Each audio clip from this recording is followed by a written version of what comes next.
Shanann Watts and her two daughters, 3-year-old Celeste and 4-year-old Bella, vanished on Monday. Their startling disappearance triggering a statewide alert as police and the FBI focus on her home outside Denver, where she was last seen. When I got home yesterday, it was like a ghost town. Like, she wasn't here. Kids weren't here. I have no idea where they went. Chris Watts, Shanann's husband, says his wife, who's also 15 weeks pregnant, came home from a business trip at 2 a.m. Monday. The couple having an emotional conversation, he says, before he left home around 5 a.m. Watts says Shanann never returned text messages later that morning and never answered the door when her friend arrived at the home at noon. Watts says he knew something was wrong. I was trying to get home as fast as I can. I was blowing through stoplights. I was blowing through everything, just trying to get home as fast as I can because none of this made sense. Police who have searched the family home and area with dogs say for now there are no significant leads. The 34-year-old doting mother's car still in the garage. She had left her phone at home, her purse, her wallet, all of her money, her ID. A mysterious disappearance, leaving a pregnant mother and her children gone without a trace. Miguel Almaguer, NBC News. WATTS. Wow. What's going on right now around your house? Right now, you got K9 units, the sheriff's department. Everybody's they're doing their best right now to figure out if they can get a scent, see where they went. If they went on foot, they went in a car, or they went somewhere. And right now, it's just they've been on point. They're going through the house trying to get a scent, and hopefully they can pick something up to where it's going to lead to something. What happened? Your wife came home. Tell me what's. She came home from the airport 2 a.m. and I left around 5:15. She was still here, and about 12:10 in that afternoon, her friend Nicole showed up at the door. I had texted Shanann a few times that day, called her, say but she never got back to me. But she wasn't getting back to any of her people as well, and that's what really concerned a lot of people. Is if she's not getting back to her, if she doesn't get back to me, that's fine. She gets busy during the day, but she didn't get back to her people, which was very concerning. And Nicole called me when she was at the door, and that's when I came home, and then walked in the house, and nothing was vanished. Nothing was here. I mean, she wasn't here. The kids weren't here. Nope, nobody was here. What's your wife's name? Shanann, Shanann. What's your kids' name? Bella and Celeste. How do you spell Celeste? CELESTE. How old are your daughters? 4, Bella's 4, Celeste is 3. And so, how many times did you try calling her?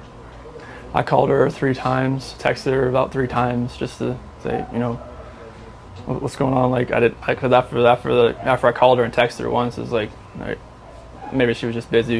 She had just gotten back. Everybody's probably calling her from her trip. She just got back from Arizona, and I figured she was just busy.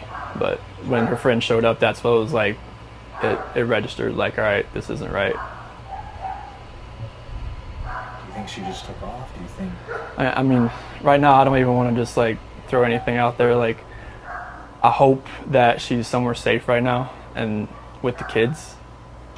But I mean, could she just taken off? I don't know. But if somebody has her and they're not safe, I want them back now. That's what's in my head. If they're safe right now, they're gonna come back. But if they're not safe right now, that's the not knowing part.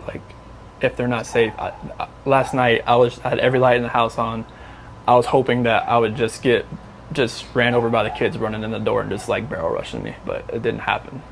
And it was just a traumatic night trying to be here. I'm gonna ask some kind of tough questions about your relationship with your kids. Yeah, my kids are my life. I mean, those smiles light up my life.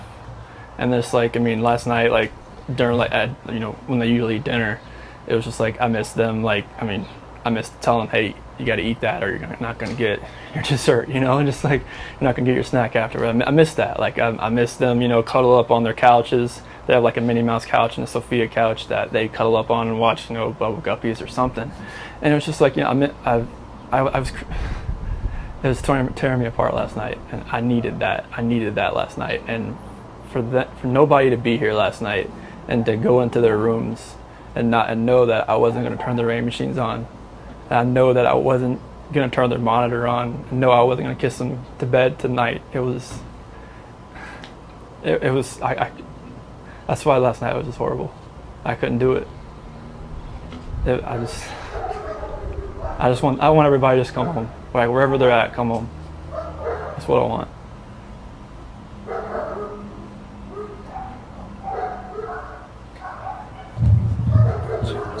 Where was she gone for?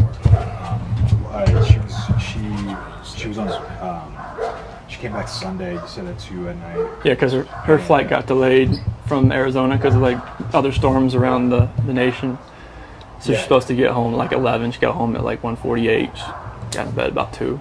What was she going for? Like family trip or what? It was a Thrive direct sales. It was a local event that was down there between a bunch of leaders in the company. And that day she was back. I mean, I left work early that morning, like 5:15, 5:30. So like she barely gotten into bed pretty much. And this might be a tough question, but did you guys get into an argument before she left? It wasn't like an argument. We had an emotional conversation, but I'll leave it at that. But I just want them back. I just want them to come back. And if they're not safe right now, that's what's tearing me apart. Because if they are safe, they're coming back. But if they're not, this has got to stop. Like somebody has to come forward. You spoken to her family, like her parents? Yeah, they've been in constant contact, like every hour. I mean, everybody back in North Carolina and the East Coast. I mean, from Maine to Florida. What is her parents saying to you? Like, they're just like if they need to get on a flight, just let them know. Because I mean, they feel helpless right now because they're on the opposite side of the country. I mean, Colorado is. I mean, you can't just drive around and look. I mean, it's just like you wouldn't really know what you're looking for. That's what the cops pretty much told me. That first day, I was like, I want to get out and drive around. They said, you wouldn't know what to look for. Last couple questions. What is law enforcement? What are the police or the sheriffs or your neighbors? What's police saying to you? Right now, this is what they're doing right now is with the canines in the sense. I think this is the biggest thing. This is the biggest thing they've done so far because yesterday the Frederick Police Department did all the searching of the house and tried to gather whatever information they could. And with the detectives, officers, and sergeants, and today it's, I mean, obviously with all the activity that's around, there's a lot going on around here, and I really hope that all this can lead to something positive. What did your neighbors, did they see anything? Did your neighbors see anything? No, like the police department went door to door asking, like cameras and everything, just like nothing. And my last question, if you have any though, so feel free to step in. My last question is, if your wife can see this, if she can watch this, what would you like to tell your wife and your kids?